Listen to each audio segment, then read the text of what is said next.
I almost wrote King of Kentucky. Wishful thinking, right? Son of a gun, I did. No, I wrote Gemma.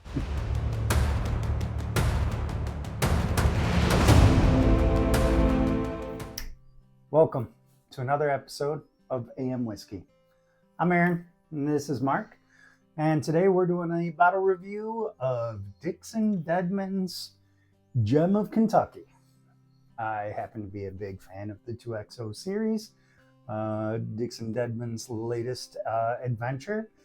And this is his kind of ultra premium line. He's got the signature series, the Phoenix, Innkeeper, and Tribute, which we've done a review of.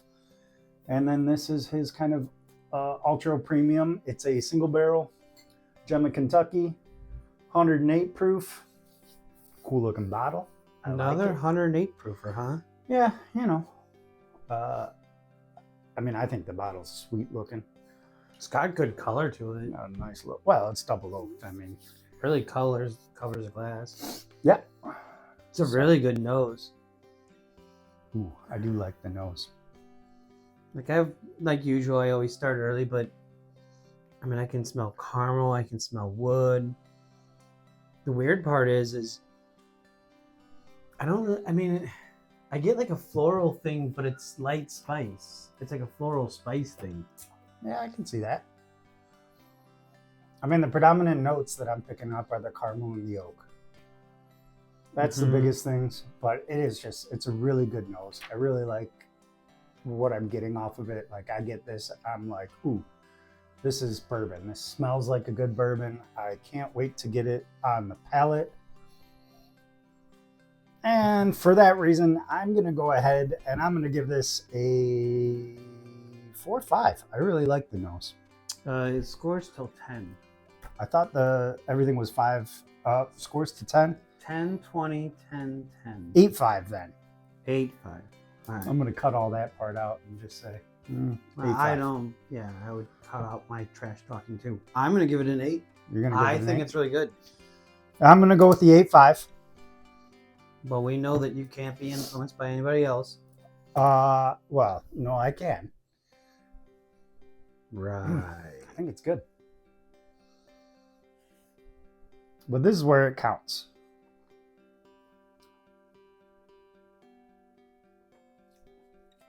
Wow. It's sweeter than I expected. Mm. It's sweeter than I expected. And then I got a nice kick of spice on the back. Some cinnamon just right there. Yeah. It was really sweet up front. And now it's just like a cinnamon bomb going on the tip of my tongue right now. The cinnamon bomb's back for me, but it was like this real quick punch of sweet and then the little slight like break and then boom, right there at the spice. Yeah. The cinnamon really kicked up, and to me, it's dead on cinnamon. It was like having a red hot there for a second, and it's still going. Yeah, actually, I like your red hot note. When that spice and cinnamon first kicks in, it's almost at that intensity level, and then it dies down, but it stays. Yep. I still have that taste there. I mean. It's pretty oily too. Yeah, that's speaking of the finish, which we'll get to. I'm going to go on for a second sip, though, because I don't want to score it off my first sip. And this is also our first drink of the day, or bourbon of the day. I mean, it is 5 a.m., 6 a.m., 7 a.m., 8 a.m., maybe it's a little bit later than that. We're not drinking at 5 a.m.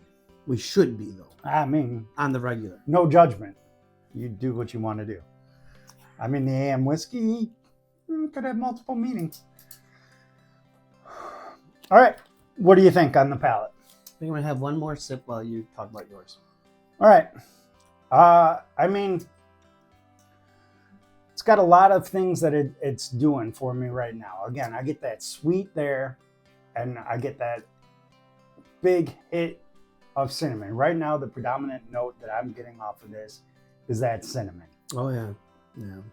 And while I usually like a little bit of spice here, this is a little bit little bit more cinnamon than I want. Like I want more well-rounded, and I'm curious if this is going to change as it goes up, because when I first opened this bottle and had a drink, I am not getting what I got. No, here. it's already started to change. So I'm curious to see, give it a little bit while longer, see how it goes.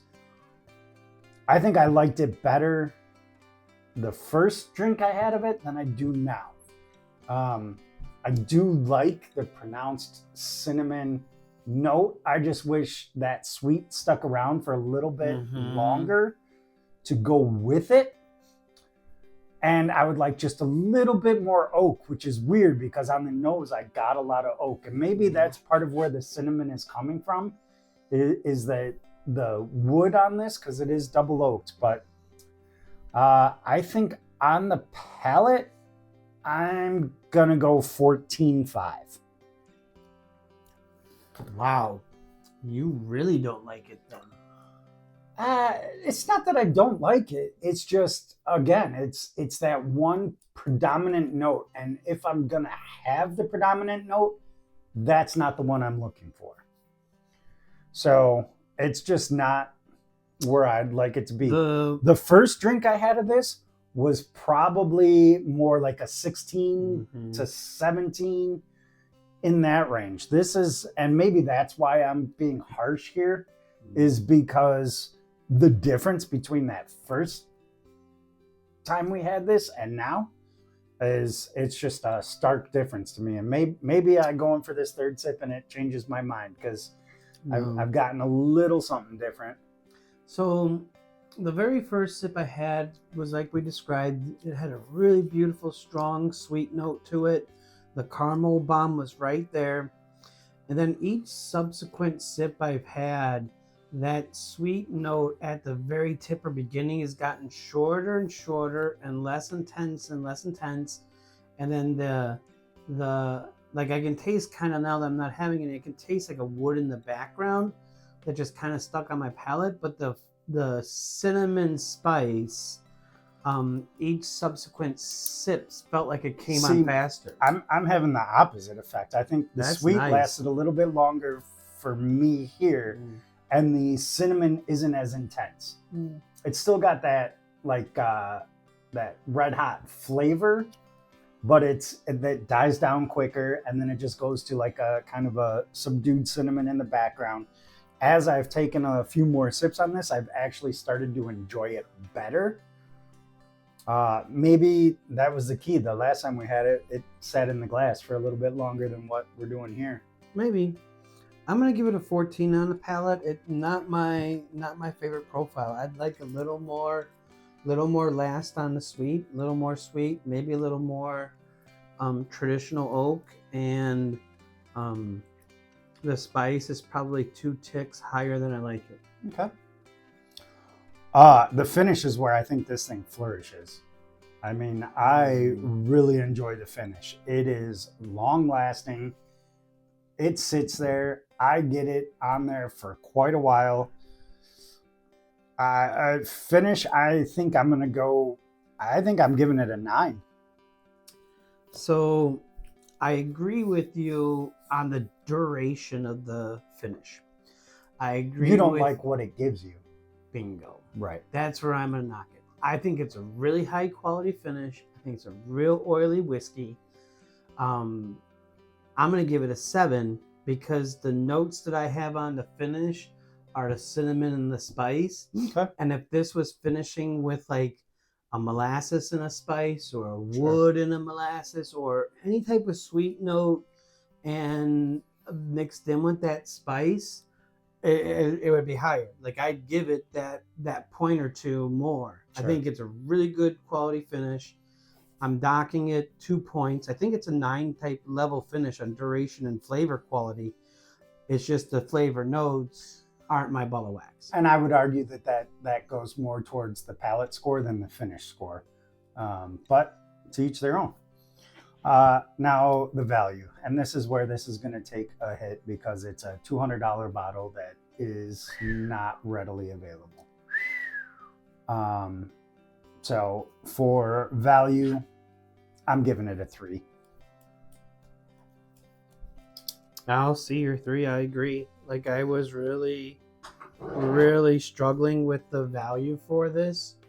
Yeah, I think it's a really expensive bottle. I think it drinks like a higher, more expensive value bottle. But palate wise and other stuff, I think I like Phoenix Blend better.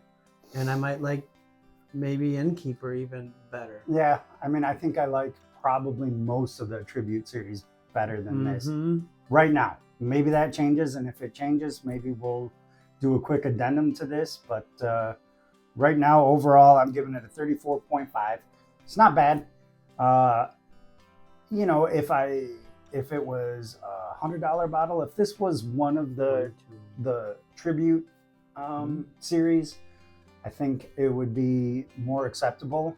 If you like that cinnamon spice in your whiskey, I think you would actually love this and would probably be a big fan of this.